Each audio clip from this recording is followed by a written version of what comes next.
किसी गांव में एक किसान के पास एक बहुत प्यारी सी गाय थी जिसका नाम देवकी था। परंतु वो किसान बहुत ही जालिम था। वो देवकी गाय को बहुत मारता था। किसान पूरा दिन उस गाय का दूध निकालता रहता था और फिर भी देवकी गाय को बहुत मारा करता था। बेचारी देवकी गाय अपने मालिक से बहुत ज्यादा परेशान थी।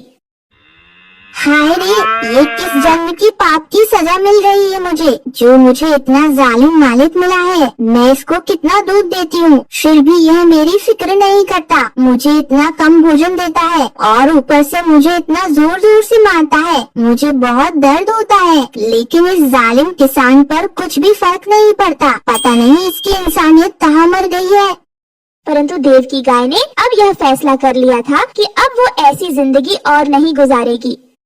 बस अब और नहीं, मैंने अब फैसला कर लिया है। मैं अब इस किसान के साथ बिल्कुल नहीं रहूंगी। अपना पूरा जोर लगाकर आज रस्सी तोड़ दूंगी और फिर यहाँ से भाग जाऊंगी हमेशा के लिए, और फिर कभी दोबारा लौटकर यहाँ नहीं आऊंगी।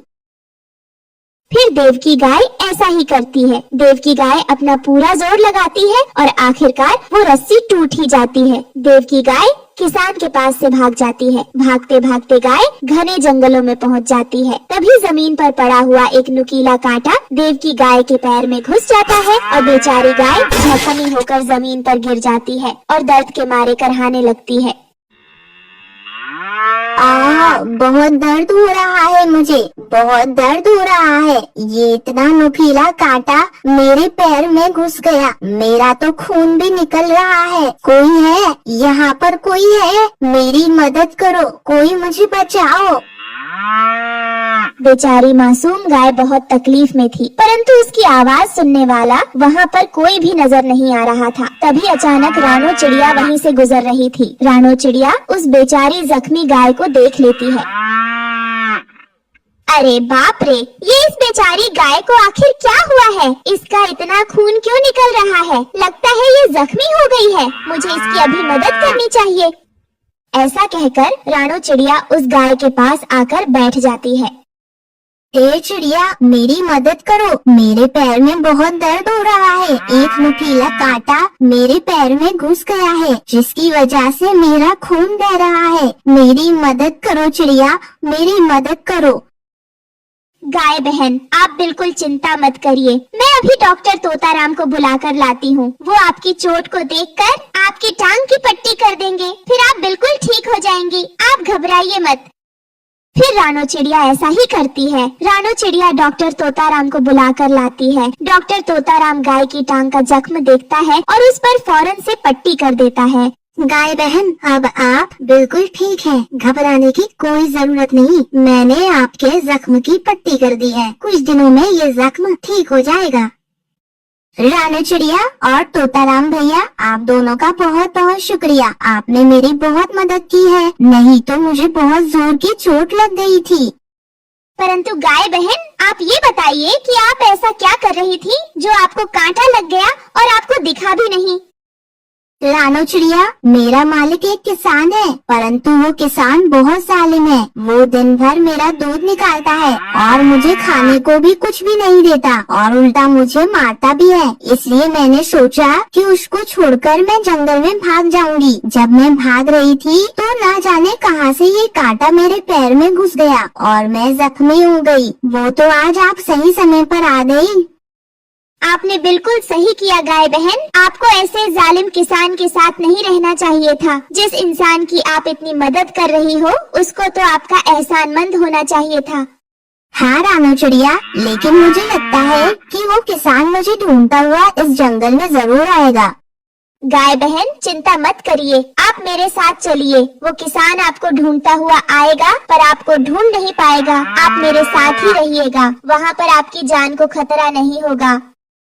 फिर देवकी गाय रानो चिड़िया के साथ उसके घर चली जाती है और रानो चिड़िया के आम पेड़ के नीचे ही रहने लगती है। ऐसे ही काफी दिन गुजर जाते हैं। अब रानो चिड़िया देवकी गाय का दूध जंगल के पक्षियों को बेचती थी। इस तरह वो अच्छे पैसे कमाने लगती है। वहीं कालू कौवा दूर पेड़ पर बैठा ये सब देख लेता है और रानो चिड़िया से जलने लगता है। अरे वाह, इस रानो चिड़िया की तो इस गाय से बड़ी अच्छी दोस्ती हो गई है। हमेशा ये दोनों साथ ही नजर आती हैं। रानो चिड़िया बहुत चालाक है, हमेशा सबको अपना दोस्त बनाकर उनसे फायदा उठाती है, पर ज्यादा दिन नहीं। मैं इस रानो चिड़िया की ये खुशी जल्द ही छीन लूंगा। वहीं दूसरी तरफ वो किसान अपनी गाय को जंगल में हर जगह ढूंढ रहा था, लेकिन किसान को अपनी गाय कहीं नहीं मिल रही थी। अरे ना जाने ये नासपीती गाय मेरी रस्सी तोड़कर कहाँ भाग गई। 2 दिन से ग्राहक मेरे घर पर आ जा रहे हैं, परंतु मैं उन्हें दूध नहीं बेच पा रहा हूँ। इस गाय को एक बार ढूंढ लूं, फिर इसे ऐसा मारूंगा कि इसकी अकल ठिकाने आ जाएगी। तभी उस किसान को वो कालू कौवा मिलता है। अरे सुनो कौवे, तुमने क्या मेरी गाय को यहाँ आसपास देखा है? वो सफेद और काले रंग की है। मैं उसे कब से ढूंढ रहा हूँ, मगर कितने दिन हो गए पर वो मुझे मिली ही नहीं। उसकी वजह से मेरा बहुत नुकसान हो रहा है। अच्छा, वो सफेद और काले रंग वाली गाय? हाँ हाँ, मैंने देखा है। मुझे पता है तुम्हारी गाय कहाँ है।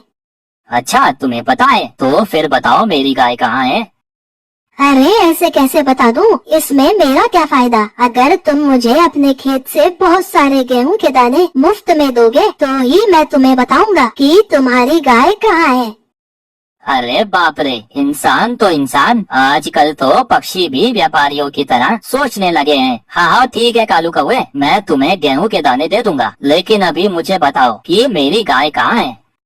अच्छा ठीक है, इस जंगल में एक रानो चिड़िया रहती है, उस बड़े आम के पेड़ के नीचे। तुम वहीं जाना, तुम्हारी गाय वहीं रह रही है उसके साथ।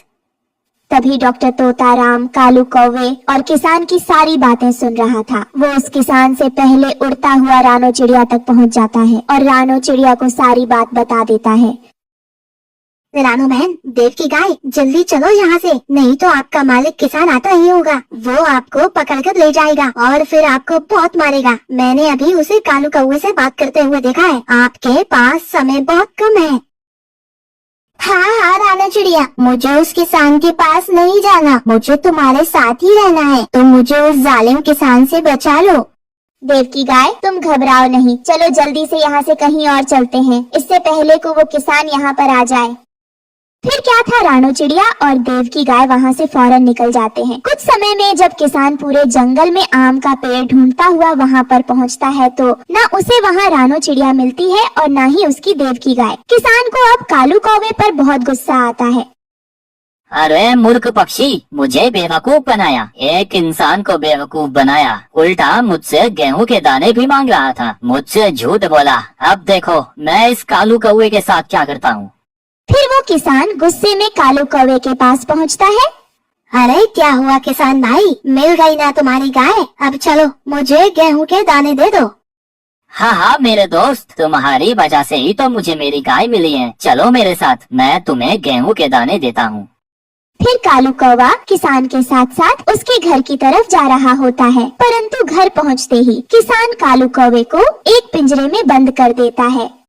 आया भला मुझसे गेहूं के दाने लेने वाला कौवा, एक तो मुझसे झूठ बोला, ऊपर से गेहूं के दाने भी मांग रहा है। अब जिंदगी भर तू इस पिंजरे में कैद रहेगा। तेरी मुझसे झूठ बोलने की यही सजा है। कालू कौवे को अपनी लालच की सजा मिल चुकी थी और अब वही देव की गाय रानो चिड़िया के साथ हंसी खुशी रहने लगती है।